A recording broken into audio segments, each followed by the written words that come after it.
I'd like to suggest a topic for a podcast, financial planning for physician families with kids with special needs. I've been through most of your website and I have not found that yet. About 2 years ago, our 6-year-old son was diagnosed with neurofibromatosis and it has dramatically altered our financial planning. I think it's applicable to many topics of interest to your audience: insurance, financial planning, estate planning, etc. Okay, so let's talk about all the things that are different with a special needs kid. Number one, your investing horizon. You're no longer planning just for your life, which might be, a 20 to 50 year time period. In some ways, your investing horizon is now your child's entire life. So perhaps it's 80 more years instead of 40 more years. So that should suggest a more long-term approach to your investments. There is going to be more inflation that you need to keep up with, which would suggest perhaps you need a more aggressive asset allocation than you would otherwise have. It still can't be more volatile than what you can tolerate, but perhaps you stay at 60 to 90% of your portfolio in stocks or real estate or other risky assets for a decade or two longer than you otherwise would. Perhaps you also work a few years longer to buff up that nest egg to make sure it's going to last through this longer retirement period.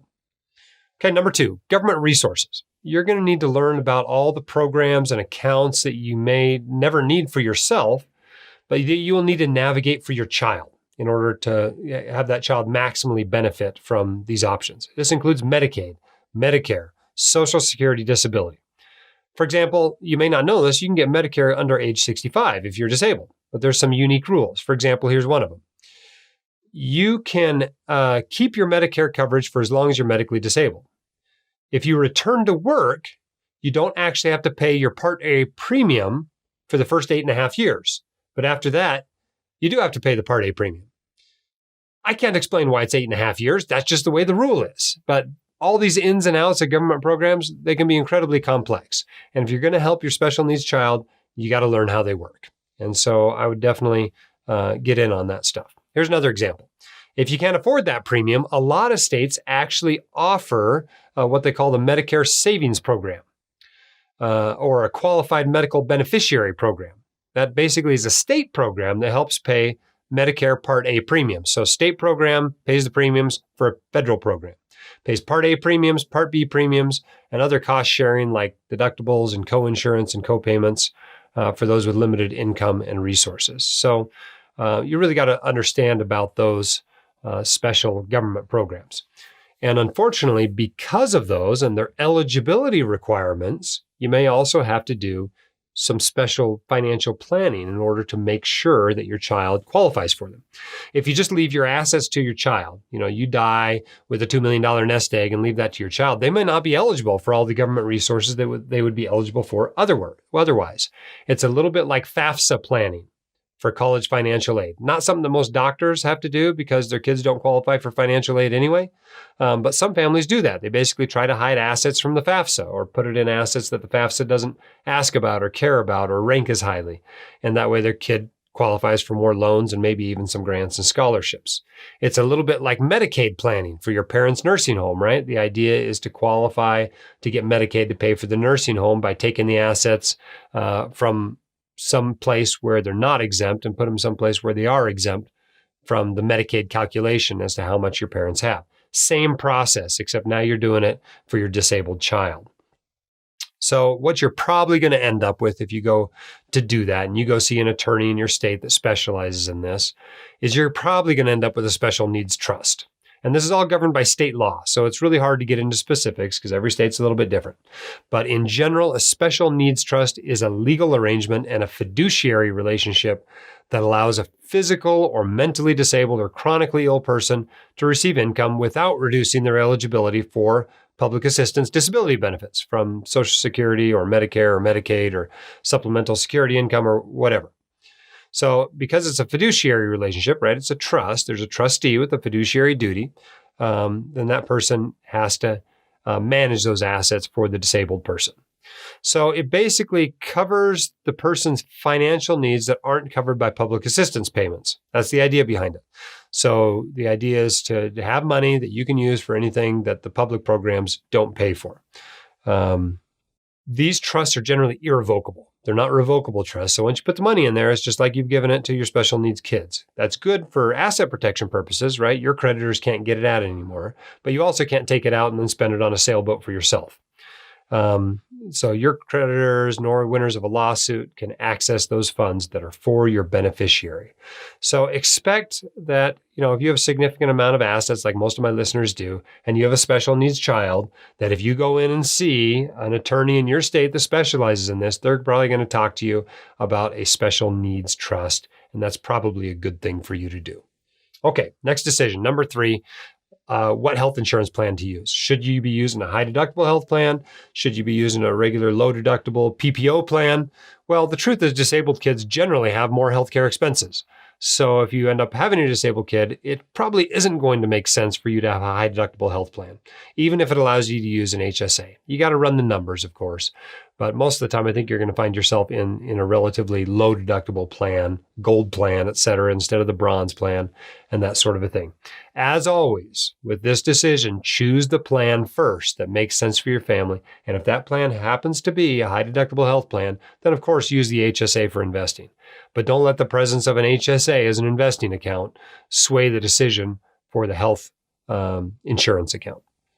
All right, number 4.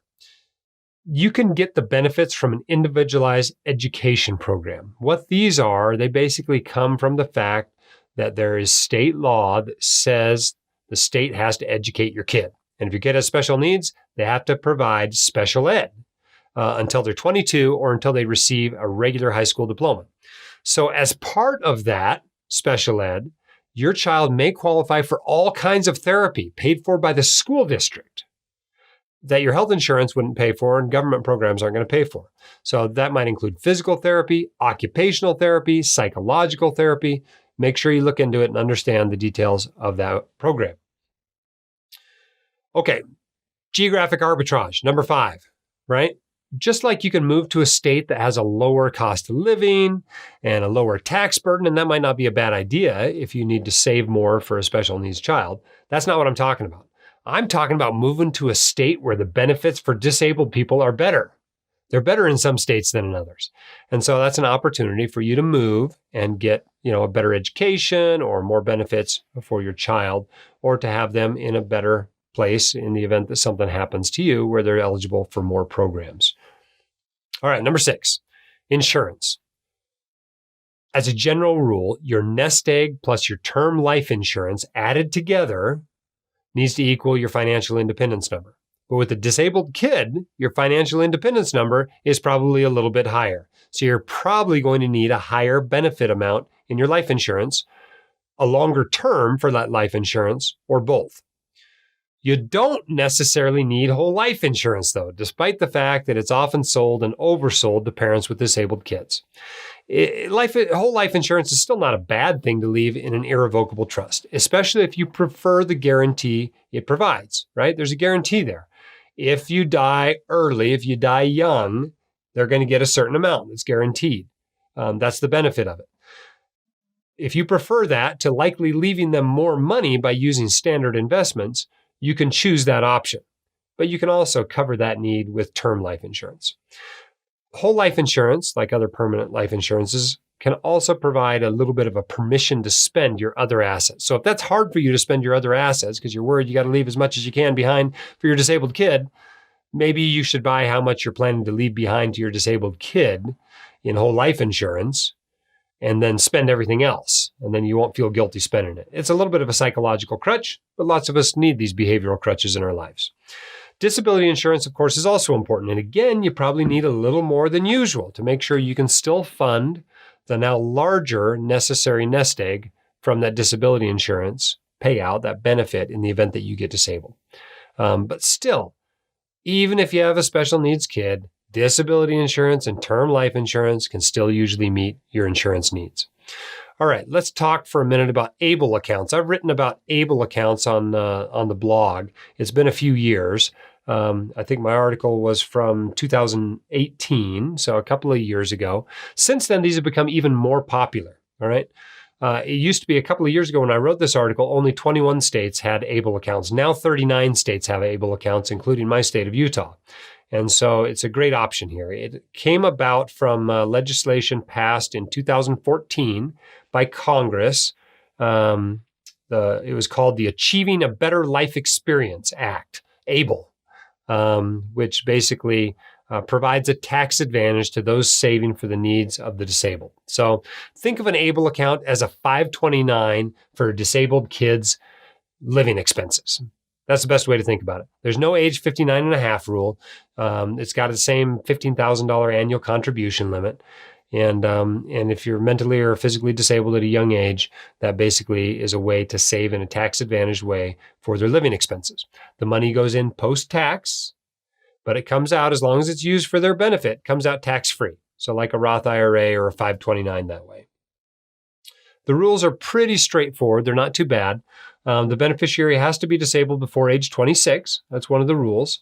Anyone can contribute to it, but it's only a total of $15,000 per beneficiary. So even if Grandpa opens an account and you open an account and Uncle Bob opens an account and Aunt Sally opens an account, $15,000 total. You don't get $15,000 apiece. So that's a little bit different from a 529. It's $15,000 total per year per beneficiary. And if you miss years, there's no catch up. The beneficiary can actually contribute from their own earnings, a little bit over $12,000 in addition to that $15,000 total. The account has to be opened and maintained by a parent, guardian, or designated agent, somebody that they say has signature authority. But withdrawals can be made by either the beneficiary or the signature authority. You can change the beneficiary and do a rollover to a different account. If you have two disabled kids, for example, you could roll some into that other sibling's account. But basically, you can use this thing for almost anything. You can justify almost anything for their benefit. Education, housing, and that includes a mortgage or property taxes or utilities, transportation, employment training and support, assistive technology, healthcare, prevention and wellness. I mean, what can't be put into that category, right? I mean, you can buy golf clubs for that. Financial management, so you can pay your financial advisory fees out of it. Their financial advisory fees. Legal fees, expenses for the account itself. You can pay for their funeral and burial in the unfortunate case that they pass away. And you can pay their basic living expenses. So you can use it for almost anything as long as you're using it for their benefit. There is a maximum on how much can go in there. It's kind of similar to 529s that way. Once you get a certain amount in there, you have to stop contributing. That's typically in the $350,000 range.